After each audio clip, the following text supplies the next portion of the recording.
जय श्री शंभु, जय श्री गणेश। अब हेडलाइन है टोटल साध्य साधन आदि का विचार तथा श्रवण कीर्तन और मनन, इन तीन साधनों की श्रेष्ठता का प्रतिपादन। शिव पुराण में जो भी लिखा है, जैसा लिखा है वैसे ही मैं इसको पढ़ रहा हूँ, उसका उच्चारण कर रहा हूँ, पढ़ रहा हूँ, आपको सुना रहा हूँ। इसमें किसी प्रकार का मैं कुछ छेड़छाड़ नहीं कर रहा हूँ, न अलग से कुछ मैं अपने तरफ से भाव भक्ति विभोरता को कुछ कह रहा हूँ। जैसा शिव पुराण का बिल्कुल वैसा ही मैं आपको सुना रहा हूँ। गलती होगी इसके लिए अक्षरों में, भाव में, शब्दों में, इसलिए क्षमा करिएगा प्रभु। हेडलाइन हमारी साध्य साधन आदि का विचार तथा श्रवण कीर्तन और मनन, इन तीन साधनों की श्रेष्ठता का प्रतिपादन। व्यास जी कहते हैं, सूत जी का यह वचन सुनकर वे सब महर्षि बोले, अब आप हमें वेदांत सार सर्वस्वरूप अद्भुत शिव पुराण की कथा सुनाइए। सूत जी ने कहा, आप सब महर्षिगण रोग शोक से रहित कल्याणमय भगवान शिव का स्मरण करके पुराण प्रवण शिव पुराण की जो वेद के साथ तत्व प्रकट हुआ है कथा सुनिए। शिव पुराण में भक्ति, ज्ञान और वैराग्य, इन तीनों का पूर्वक ज्ञान किया गया है और वेदांत वेद सदस्तुत का विशेष रूप से वर्णन है। इस वर्तमान कल्प में जब सृष्टि कर्म आरंभ हुआ था, उन दिनों 6 किलो के महर्षि परस्पर वाद विवाद करते हुए कहने लगे, अमुक वस्तु सबसे उत्कृष्ट है, अमुक नहीं। उनके इस विवाद ने अत्यंत महान रूप धारण कर लिया। तब वे सब के सब अपने संकट के समाधान के लिए सृष्टिकर्ता अविनाशी ब्रह्मा जी पास गए और हाथ जोड़कर विनय भरी वाणी से बोले, प्रभु आप संपूर्ण जगत को धारण करने वाले तथा समस्त कारणों के भी कारण हैं।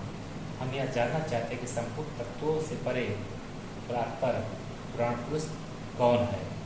ब्रह्मा जी कहा, जहाँ से मन सहित वाणी उन्हें ना पाकर लौट आती है तथा जिनसे ब्रह्मा विष्णु रुद्र और इंद्र आदि से युक्त यह संपूर्ण जगत समस्त भूतों और इंद्रियों के साथ पहले प्रकट हुआ है, वे ही ये देव महादेव सर्वज्ञ एवं संपूर्ण जगत के स्वामी हैं।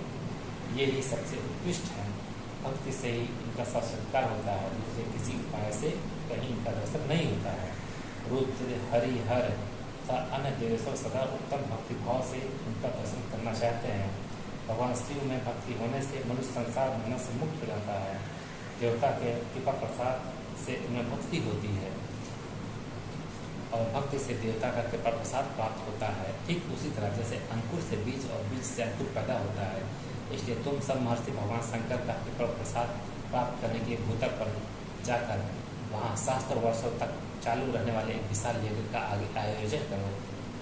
इन यज्ञपति भगवान शिव की कृपा से वेदक विद्या के साधुत साध्य साधन का ज्ञान होता है। शिव पद की प्राप्ति ही साध्य है, उनकी सेवा ही साधन है तथा उनके प्रसाद से जो नित्य नैमित्तिक आदि फलों की ओर से निष्क्रिय होता है वही साधक है। वेदोक्त कर्म का अनुष्ठान करके उसके महान फल को भगवान शिव के चरणों में समर्पित कर देना ही परमेश्वर पद की प्राप्ति है, वही सालोक्य है, आदि के क्रम से प्राप्त होने वाली मुक्ति है। उन पुरुषों की भक्ति के अनुसार उन सबको उत्कृष्ट फल की प्राप्ति होती है। उस भक्ति के साधन अनेक प्रकार के हैं जिनका साक्षात महेश्वर ने ही प्रतिपादन किया है। उनमें से सारभूत साधन को संचित करके मैं बता रहा हूँ। कान से भगवान के नाम गुण और लीलाओं का श्रवण, वाणी द्वारा इनका कीर्तन तथा मन के द्वारा इनका मनन, इन तीनों का महान साधन कहा गया है। तात्पर्य यह है कि महेश्वर का श्रवण कीर्तन और मनन करना चाहिए। श्रुति का वाक्य हम सबके लिए प्राणभूत है। इसी साधन संपूर्ण मनोरथों की सिद्धि में लगे हुए आप लोग परम साध्य को प्राप्त हों। लोग प्रत्यक्ष वस्तु को आँख से देखकर उसमें प्रवृत्त होते हैं, परंतु जिस वस्तु का नहीं कहीं भी प्रत्यक्ष दर्शन नहीं होता उसे सर्वेंद्रिय द्वारा जान सुनकर मनुष्य उसकी प्राप्ति के लिए चेष्टा करता है। अतः पहला साधन श्रवण ही है।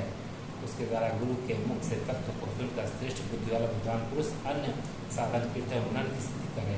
क्रमशः मनन पर्यंत इस साधन की अच्छी तरह साधना कर लेने पर उसके द्वारा सालों के आदि के क्रम से धीरे धीरे भगवान शिव का प्रयोग प्राप्त होता है। पहले सारे अंगों के रोग नष्ट हो जाते हैं।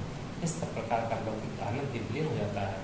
भगवान शंकर की पूजा, उनके नामों के जप तथा उनके गुण रूप विलास और नामों का युक्त प्राण चित्त के द्वारा जो निरंतर परिशोधन के चिंतन होता है उसी को मनन कहा गया है।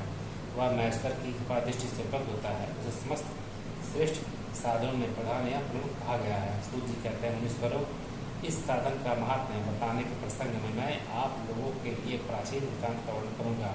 उसे ध्यान देकर सुने। पहले की बात है, पराशर मुनि के पुत्र मेरे गुरु व्यासदेव जी सरस्वती नदी के सुंदर तट पर तपस्या कर रहे थे। एक दिन सूर्य तेजस्वी विमान से यात्रा करते हुए भगवान संत कुमार अकस्मात वहाँ आ पहुँचे। श्रोत्रेण सर्वं तस्य वचसा कीर्तन तथा मनसा मनना तस्य महासाधन मुच्यते। उन्होंने मेरे गुरु को वहाँ देखा, वे ध्यान में मग्न थे।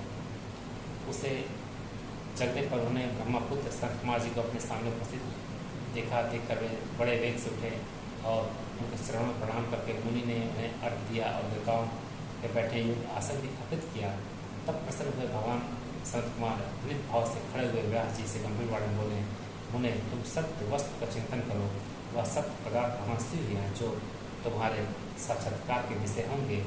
भगवान शंकर का श्रवण कीर्तन मनन ये तीन महत्तर साधन कहे गए हैं। ये तीनों ही वेद सम्मत हैं। पूर्व काल में मैं दूसरे साधनों के संभ्रम में पड़कर घूमता घामता मंगलाचल प्रजा पहुँचा और वहाँ तपस्या करने लगा। तदनंतर मैं सरस्वती की आज्ञा से भगवान नंदिकेश्वर वहाँ आ गए। उनकी मुझ पर बड़ी दया थी। वे सबके साक्षी तथा शिव गणों के स्वामी भगवान नंदिकेश्वर मुझे स्नेहपूर्वक मुक्ति का उत्तम साधन बताते हुए बोले, भगवान शंकर श्रवण कीर्तन मनन ये तीनों साधन वेद सम्मत हैं और मुक्ति के साक्षात कारण है। यह बात जब भगवान शिव ने मुझे कही है, अतः ब्राह्मण तुम सर्वादि तीनों साधनों का ही अनुष्ठान करो। व्यास जी से बारम्बार ऐसा कहकर अनुगामियों से ब्रह्मपुत्र संत कुमार परम सुंदर ब्रह्माधाम को चले गए। इस प्रकार पूर्व काल इस उत्तम वृत्तांत का मैंने संक्षिप्त में से वर्णन किया है। इसी बोले तो जी श्रवणादि तीन साधनों को अपने मुक्त का उपाय बताया है, किंतु जो श्रवण आदि तीनों साधनों में असमर्थ हो वह मनुष्य किस उपाय का अवलंबन करके मुक्त हो जाता है, हो सकता है। इस किस साधनभूत कर्म के द्वारा बिना यत्न के ही मोक्ष मिल सकता है। हरि ओम।